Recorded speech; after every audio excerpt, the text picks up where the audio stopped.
NDA के जो candidate इतने सालों से चले आ रहे हैं, उनको कोई अगर कंपटीशन दे सकता है तो वो बस आप ही हैं।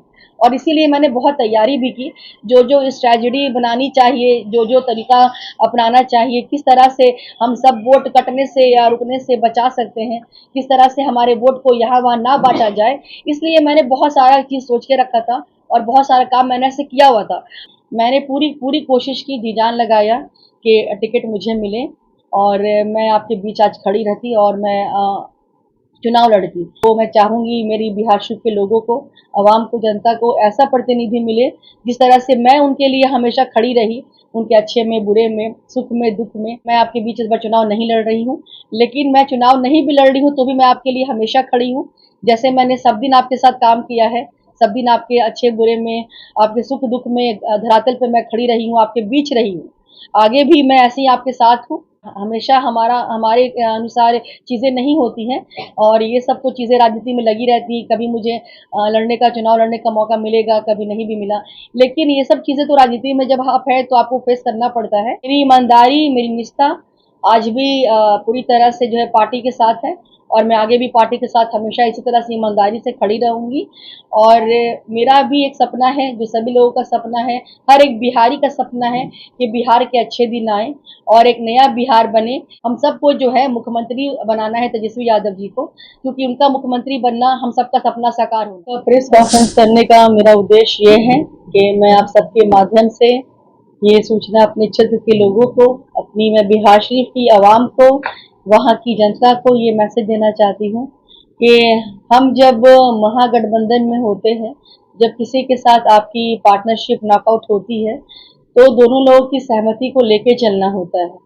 मैं आरजेडी पार्टी से हूँ, राष्ट्रीय जनता दल से हूँ और राष्ट्रीय जनता दल की अभी जो है अलायंस है, गठबंधन है, वो सभी पार्टियों से मिली हुई है, जिसमें कांग्रेस है, वीपीआई, वीआईपी है, सीपीआई है, माले है, सारी पार्टियों से मिलकर हमारी गठबंधन चल रही है। तो जो हमारी पार्टी का जो निर्णय है और जो महागठबंधन का निर्णय है, वो मेरे सराखों पे, मैं उसकी तहे दिल से इज्जत करती हूँ और अपनी पार्टी की निर्णय को मानते हुए मैं ये सूचना देना चाहूंगी कि जो इस बार फैसला हुआ है हमारे महागठबंधन की ओर से, प्रत्याशी उतारे गए हैं, मैं उनके समर्थन में हूँ। मेरा उनके साथ पूरा सहयोग है कि वो, मैं चाहूंगी मेरी बिहार शरीफ के लोगों को, आवाम को, जनता को ऐसा प्रतिनिधि मिले जिस तरह से मैं उनके लिए हमेशा खड़ी रही, उनके अच्छे में, बुरे में, सुख में, दुख में। मैंने बहुत क्षेत्र में काम किया और मैं बहुत तहे दिल से शुक्रगुजार हूँ कि मेरे लोगों ने मेरी मेहनत को सराहा, मुझे बहुत मोहब्बत दी, बहुत इज्जत दी और बहुत सबका आशीर्वाद और प्यार बना रहा। तो ये प्यार और आशीर्वाद आपका सदैव मेरे साथ बना रहे। मैंने पूरी पूरी कोशिश की, जी जान लगाया कि टिकट मुझे मिले और मैं आपके बीच आज खड़ी रहती और मैं चुनाव लड़ती। लेकिन शायद इस बार मेरी कोशिश पूरी नहीं हो पाई और कहीं ना कहीं जो है वो गठबंधन का फैसला हुआ कि सीट कांग्रेस के कोटे में चली गई। अगर आरजेडी से सीट होती तो शायद दावेदार मैं रहती, लेकिन सीट ही चली गई कांग्रेस के कोटा में, तो मेरी पार्टी भी मजबूर हो गई कि अपना प्रत्याशी वो नहीं उतार पाई। तो जो भी रीज़न रहा हो, लेकिन मैं आपके बीच इस बार चुनाव नहीं लड़ रही हूँ। लेकिन मैं चुनाव नहीं भी लड़ रही हूँ तो भी मैं आपके लिए हमेशा खड़ी हूँ। जैसे मैंने सब दिन आपके साथ काम किया है, सब दिन आपके अच्छे बुरे में, आपके सुख दुख में धरातल पे मैं खड़ी रही हूँ, आपके बीच रही हूँ। आगे भी मैं ऐसे ही आपके साथ हूँ और मैं अपने लोगों की तहे दिल से शुक्रिया अदा करती हूँ कि आप अपना सपोर्ट मेरे साथ आगे भी बनाए रखें। ये हमेशा हमेशा हमारे अनुसार चीज़ें नहीं होती हैं और ये सब तो चीज़ें राजनीति में लगी रहती हैं। कभी मुझे चुनाव लड़ने का मौका मिलेगा, कभी नहीं भी मिला।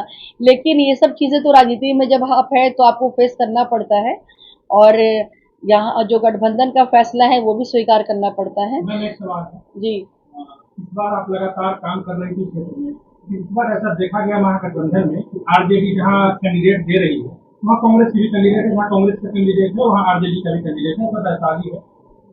बहुत सारी तकलीफ आपकी अपनी पार्टी में बात नहीं हुई, कुछ लगातार आप मेहनत कर रही थी, तो वहाँ तो भी आरजेडी का कैंडिडेट हो सकता है।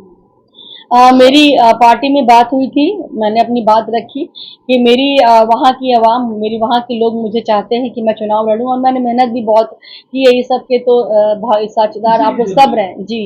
लेकिन पार्टी से हुआ कि इस बार चुनाव के कोटा जो है वो सीट चली गई है दूसरी पार्टी के इसमें, और आप ऐसा नहीं करिए। और मैं देखिए, मैं तहे दिल से पूरी निष्ठा और ईमानदारी के साथ मैं आरजेडी में आई ही थी कि मुझे तेजस्वी जी का विजन बहुत अच्छा लगा।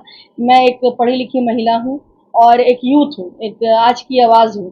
तो मैं ये जब उनका मैंने सारा काम देखा, उनकी मेहनत देखी, उनका विज़न देखा और बिहार को लेकर के उनकी जो एक सोच है, वो जो बिहार नया बिहार बनाना चाहते हैं, उससे मैं बहुत प्रभावित हुई और इसीलिए मैंने आरजेडी पार्टी ज्वाइन किया।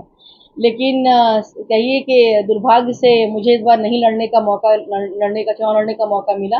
लेकिन मेरी मेरी ईमानदारी, मेरी निष्ठा आज भी पूरी तरह से जो है पार्टी के साथ है, और मैं आगे भी पार्टी के साथ हमेशा इसी तरह से ईमानदारी से खड़ी रहूंगी। और मेरा भी एक सपना है, जो सभी लोगों का सपना है, हर एक बिहारी का सपना है कि बिहार के अच्छे दिन आए और एक नया बिहार बने, जो जिसमें जो है सब युवाओं को नौकरी मिले, बिहार से पलायन रुके, शिक्षा के क्षेत्र में सुधार हो, और इसके साथ साथ स्वास्थ्य के क्षेत्र में सुधार हो, और एक अच्छा हॉस्पिटल बने। ये सारा सपना जो हम सब ने मिलकर देखा है, ये तभी साकार होगा जब हमारे नेता तेजस्वी यादव जी मुख्यमंत्री बनेंगे। तो आप सब लोगों से अनुरोध है, आप सब लोगों से मेरी गुजारिश है कि इस बार जो है किसी पार्टी को ना सोच करके कि क्या हमको बस इसी पार्टी को वोट करना है, बल्कि गठबंधन का फैसला मानते हुए हम सबको जो है मुख्यमंत्री बनाना है तेजस्वी यादव जी को, क्योंकि उनका मुख्यमंत्री बनना हम सबका सपना साकार होना। तो ये तभी मुमकिन है जब हमारे नेता प्रतिपक्ष तेजस्वी यादव जी बिहार के मुख्यमंत्री होंगे, तो नया बिहार बनेगा और एक सच्चा सबका सपना होगा। तो इसके लिए हम सबको एकजुट होकर के अपना मत, अपना वोट बर्बाद नहीं करना है और सभी लोगों को मिल के वोट डालना है, बस ध्यान में ये रखते हुए कि हमारे नेता को मुख्यमंत्री बनाना है किसी भी तरह। मैम, एक अपील आप कर रही हैं कि सबको वोट करना है। आप भी अपील किए थे जब आप क्षेत्र में घूम रहे थे कि अब स्थानीय है उम्मीदवार चाहिए, अब स्थानीय समस्या को समझने चाहिए। जिनको आप वोट देने की अपील कर रहे हैं वो खुद जो है कि फ्लाइटिंग कैंडिडेट है, वो उनसे पहले चुनाव से पहले बिहार से कोई लेना देना नहीं है, अचानक बिहार से जाना, तो कैसे ऐसे में जनता उन्हें चुनेगी, कैसे उनको वोट करेगी? देखिए, आपका कहना भी बिल्कुल पूरी तरह से सही है। मेरे पास क्षेत्र से लगातार फ़ोन आ रहा है, इसलिए मैंने अपना फ़ोन थोड़े समय के लिए बंद कर दिया था, क्योंकि मुझे भी सर में बहुत तेज़ दर्द उठ गया था और ऐसा दर्द मुझे आज तक नहीं हुआ है। तो लेकिन हम सब जब गठबंधन में हैं और गठबंधन का ये फैसला है, तो उस गठबंधन के फैसले में मेरे नेताजी भी तो हैं। तो मेरे नेताजी ने अगर ये फैसला अगर लिया है तो सोच समझ बूझ के लिया होगा, और उनकी जो सूझबूझ है उस पर कोई प्रश्न मार्क नहीं है। वो धरातल से जुड़े हुए आदमी हैं, एक अच्छे परिवार में रहते हुए उन्होंने वो सारा काम किया है जितना मैं सोचती हूँ मैंने बहुत मेहनत की है। लेकिन अगर देखा जाए तो वास्तविक रूप में हमारे नेताजी ने भी बहुत मेहनत की है पूरे बिहार में। पिछले जो 5-6 सालों से वो लगे हुए हैं, उनकी मेहनत को देखते हुए और उनके निर्णय का सम्मान करते हुए मैं यही अनुरोध करूंगी कि अपना मत बर्बाद मत करिए और एकजुट होकर के मत डालिए, वोट करिए। बस ध्यान में ये रखना है कि इस बार मुख्यमंत्री हमारे नेता प्रतिपक्ष तेजस्वी यादव जी को बनाना है, बस ये सोचते हुए आप बिहार से फ्रेंडली फाइट चल रहा है कांग्रेस और सीपीआई में, ये फ्रेंडली फाइट राजद और कांग्रेस में क्यों नहीं हो सकती थी? मैं उन लोगों में तो नहीं हूँ ना कि ज़बरदस्ती से कोई काम करूँ, या अगर हमारे नेताजी ने निर्णय जो लिया है उसके विरुद्ध जाऊँ, ऐसा मैं सोच भी नहीं सकती। तो जो उनका निर्णय था वो मेरे लिए बहुत सम्मानजनक है और मैं उस निर्णय के साथ आज भी हूँ। अब किसको सीट देनी, कहाँ सीट जाएगी, किसके कोटे में सीट जाएगी, ये मुझे भी नहीं मालूम था। मैडम, एक सवाल है जी। कि एनडीए से जो वहाँ पर प्रत्याशी उतरे हैं वो पहले से बहुत कुछ है। ऐसे में अगर स्थानीय नेता मतलब आपको टिकट ना दे करके उनको टिकट दिया गया है, आपको लगता है कि ऐसे में महागठबंधन की सीट वहाँ कमजोर हो जाएगी? देखिए, जब तक मैं वहाँ थी और जब तक मैंने वहाँ पे लोगों से मुझे जो प्यार और सम्मान मिला, जो मैंने जो मेहनत की उसका मुझे रिजल्ट मिला, फल मिला, ये मैं ज़रूर कहूँगी। तो लोग चाहते थे कि मैं उतरूँ ताकि मैं उनके लिए कहीं ना कहीं, वो मुझे, मेरी जनता वहाँ मुझे उनके लिए टफ कंपटीशन मानती थी कि अगर वहाँ पे एनडीए के जो कैंडिडेट इतने सालों से चले आ रहे हैं उनको कोई अगर कंपटीशन दे सकता है तो वो बस आप ही हैं। और इसीलिए मैंने बहुत तैयारी भी की, जो जो स्ट्रैटेजी बनानी चाहिए, जो जो तरीका अपनाना चाहिए, किस तरह से हम सब वोट कटने से या रुकने से बचा सकते हैं, किस तरह से हमारे वोट को यहाँ वहाँ ना बांटा जाए, इसलिए मैंने बहुत सारा चीज़ सोच के रखा था और बहुत सारा काम मैंने ऐसे किया हुआ था। आप बात करेंगे, मैंने पूरे बिहार शरीफ में सारे वार्ड से लेकर के 48 वार्ड में मैंने काम किया हुआ था। रहुई प्रखंड में मैंने काम किया था, बिहारशु प्रखंड में काम किया था। मैंने नगर निगम से लेकर के सारी जगह, गांव में, बस्ती में, हर एक जगह मैंने काम किया था कि इस बार वोट जो है नहीं बटे और वोट नहीं कटे। क्योंकि अगर हम जब वोट बांटेंगे तो बिखरेंगे, और जब बिखरेंगे तो फिर परिणाम कुछ निकल के नहीं आएगा, परिणाम हमेशा वही होगा।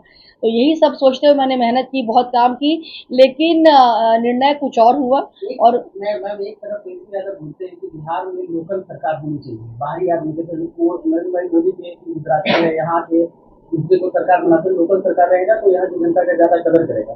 दूसरी तरफ जब टिकट डिस्ट्रीब्यूशन की बात होती है तो आरजेडी ही बहुत सारी पार्टियां भी जो है वो बाहरी को टिकट दे देती है और बहुत सारे एक्सक्यूजेस देती है, इस पर कुछ बोलेंगे?